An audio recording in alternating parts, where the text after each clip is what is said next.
भूमिपूजन मी केलं होतं. माझ्या सोबत अजित पवार होते उपमुख्यमंत्री.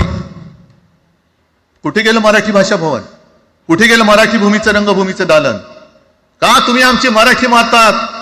का तुम्ही आमच्यावरती सक्ती करता आहात? अनेकदा सांगितलं की आम्ही कोणत्याही भाषेच्या विरोधात नाही आहोत,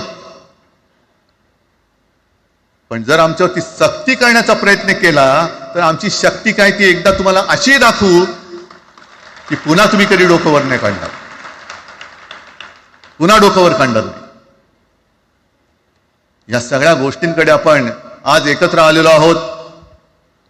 पुन्हा आपल्यामध्ये काड्या घालण्याचे उद्योग होतील, कारण त्यांचा धंदाच तो आहे. एकतर कुठे मी नेहमी सांगतो, कोणाच्याही लग्नामध्ये भाजपवाल्यानं बोलवू नका. येतील मस्त श्रीखंड बासुंदी पोळ्या बिळ्या खातील आणि त्याला नवरा बायकोत भांडण लावून दुसऱ्या लग्नात जेवायला जातील.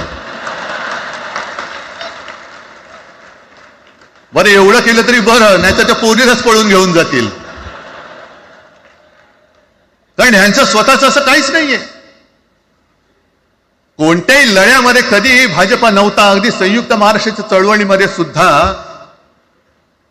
भाजप हा सगळ्यात शेवटी आला आणि 57ची निवडणूक झाल्यानंतर सगळ्यात पहिल्यांदा बाहेर पडला. हे जनसंघ, तेव्हा त्यांचा जो राजकीय नाव होतं जनसंघ, यांच्याकडनं आम्ही देशाभिमान शिकायचा, यांच्याकडनं आम्ही महाराष्ट्राचा अभिमान शिकायचा. आणि आम्ही आपापसात भांडून ह्यांना सगळं काही बहाल करून टाकायचं. या सगळं विकून टाका, सगळा सत्यानाश करून टाका. अरे आपली मुंबईच्या शिंदड्या उडवल्या जात आहेत. अख्खी मुंबई कोणाच्या घशात घालतायत?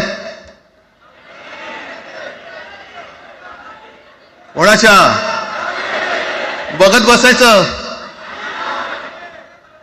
सगळं. म्हणजे आज सगळ्यात जास्त जर कोणी जमिनीचा मालक मुंबईमध्ये असेल तो यांच्या मालकाचा मित्र आहे, अदानी.